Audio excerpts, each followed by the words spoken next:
Welcome to Module 6, the rest of the telecommunications standards. I talked about TIA EIA 568B, which is referred to as the mother of telecommunications standards, in previous modules. In this module, we will discuss 569A, 570A, 606, and 607. Once again, I'm Ted Chandler, your CIS instructor for this network cabling course. In this module, you will learn to identify the primary design guidelines in the following standards. TIA EIA 569A, which is the commercial building standard for telecommunications pathways and spaces, 570A residential and small commercial building telecommunications cabling standards, 606, which is the administration standard for telecommunications infrastructure for commercial buildings, and finally, 607, the commercial building grounding and bonding requirements for telecommunications. Now, the purpose of 569A standard is to provide a flexible and standardized support system for a structured cabling system, along with the details necessary to design and build these facilities. The details pertain to both single and multi-tenant buildings as well as campuses. Though repetitive to a large degree with 568B, 569 defines the details of the pathways and spaces used by commercial cabling systems. The elements that are defined include the entrance facility, equipment room, telecommunications room or closet, horizontal pathways, backbone pathways, and work areas. 569A provides some common design considerations for the entrance facility, equipment room, and telecommunication rooms with respect to construction, environmental considerations, and environmental controls. They must be dedicated to telecommunications functions. In other words, it must not share with the janitor's closet. The door should be fitted with a lock and be a minimum of 36 inches wide by 80 inches high. Electrical power should be supplied by a minimum of 2 dedicated 120-volt, 20-amp nominal AC duplex electrical outlets. Sufficient lighting should be provided, and that's basically about 500 lux or 50 foot candles. The light switches should be located near the entrance door. Grounding should be provided and used per 607 and as well as in accordance with the NEC or local code.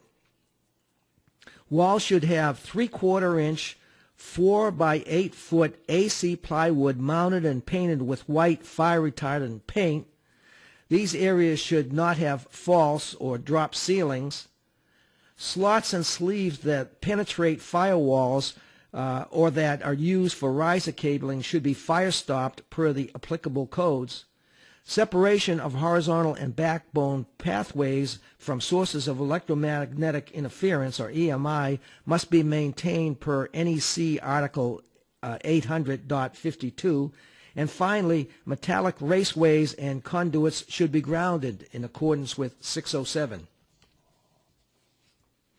569A defines an entrance facility as any location where telecommunications services enters into the building or where backbone pathways linking to other buildings in a campus environment are located.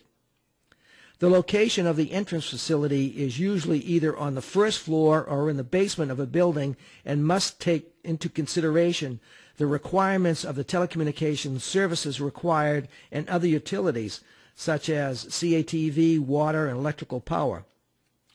569A specifies the following design considerations for an entrance facility. One wall at a minimum should have 3/4 inch AC plywood. It should be in a dry area not subject to flooding. It should be as close to the actual entrance pathways where the cables into the building as possible, and equipment not related to the support of the entrance facility should not be installed here.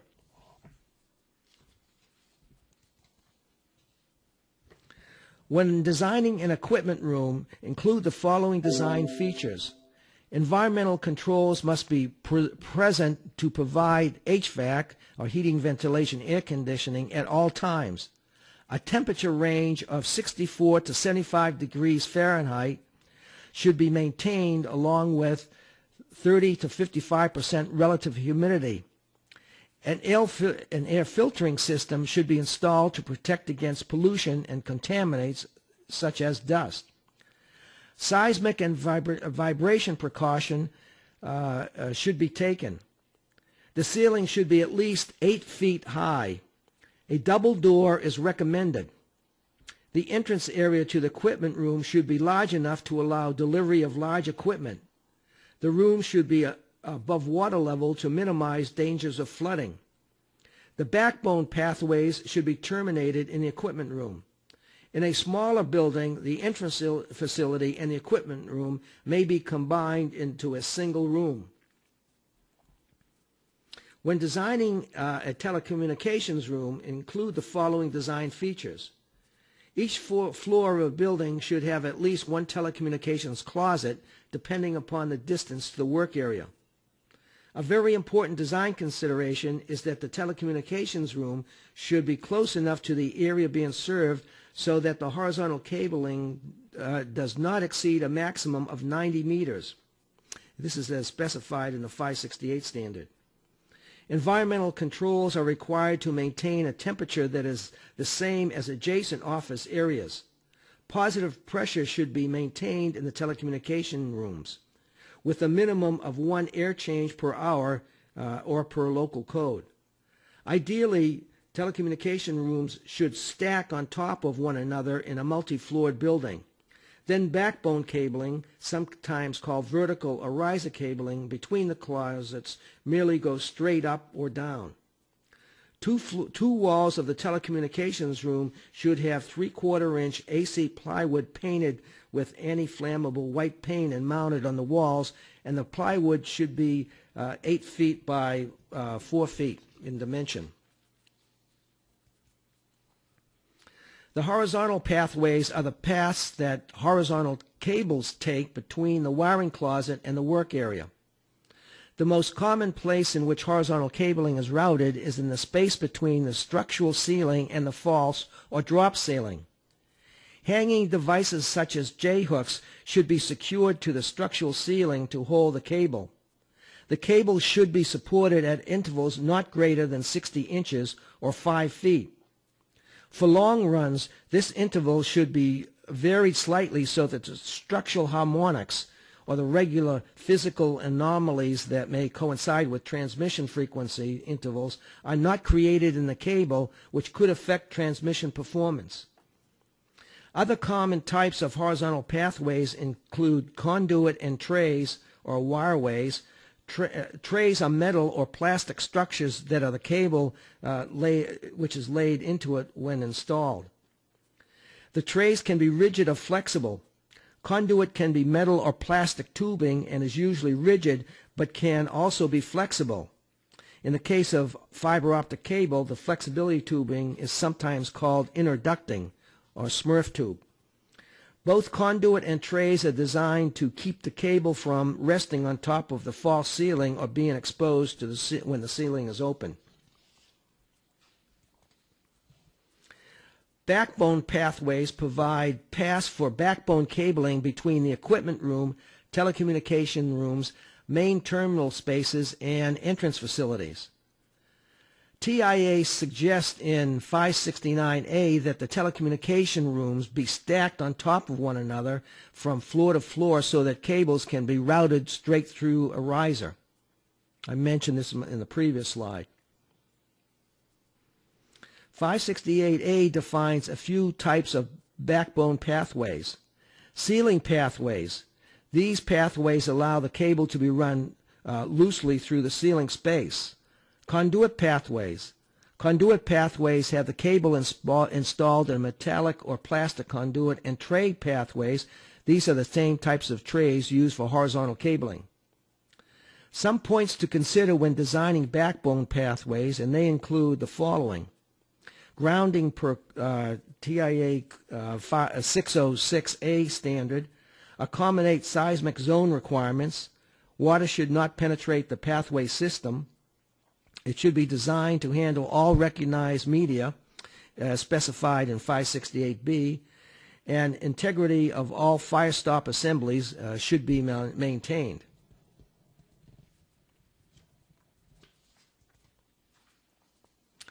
Now, the work area is where occupants interact with dedicated telecommunications equipment. Design considerations include at least one telecommunication outlet box shall be located and planned for in each work area. This location should be coordinated with the furniture plan. A power outlet should be nearby. Control center, attendant, and reception areas shall have direct and independent pathways to serve the telecommunications room. Now, 570A, TIA EIA 570A, is a standard that includes small offices, high-rises, campuses, and gated communities.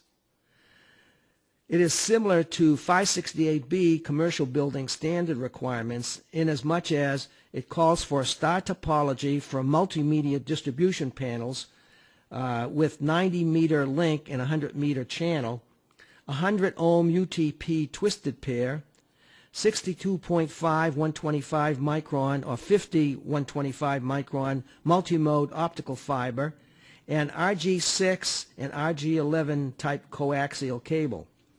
I may mention that that RG6 is the most prevalent used RG6 quad shield coaxial cable. Now, with regard to 606, the administration standard for telecommunications infrastructure or commercial buildings, modern buildings require an effective telecommunications infrastructure to support the wide variety of services that rely on electronic transport of information. Administration and documentation and timely updates of drawings, labels, and records. Administration should be synergetic with voice, data, and video telecommunications, as well as with other building signal systems, including security, audio, alarms, and energy management.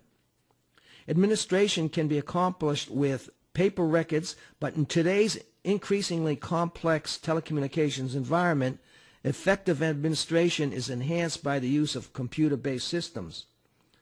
Each space, pathway, cable termination point, and ground is assigned a unique identifier or a number that can be simply encoded to provide supplemental information.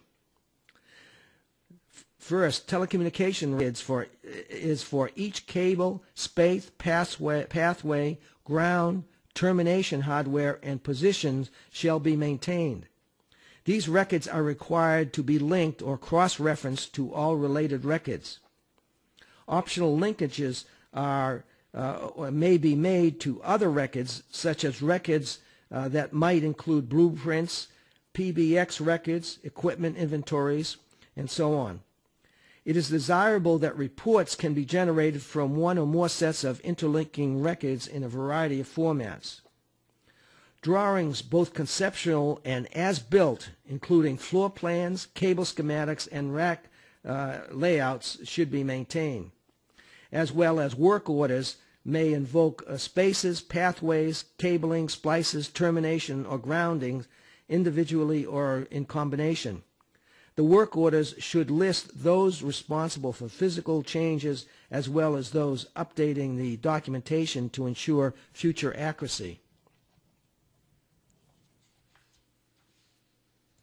And finally, 607, grounding and bonding. This is the commercial building grounding and bonding requirement for telecommunications standards and covers grounding and bonding to support a telecommunications system. 607 specifies that telecommunications grounding must tie in with the building ground. Each telecommunications room must have a telecommunications grounding system, which commonly consists of a In this module, Module 6, we have identified primary design guidelines in the rest of the telecommunications standards.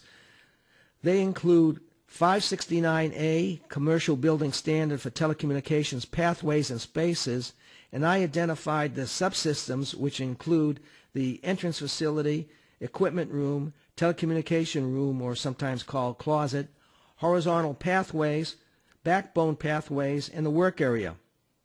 We also discussed 570A, Residential or Small Commercial Building Telecommunication Cabling Standard, 606, the Administration Standard for the Telecommunications Infrastructure for Commercial Buildings, and finally 607, Commercial Building Grounding and Bonding Requirements for Telecommunications. This completes Module 6. Please take Quiz 6, and I'll see you in Module 7.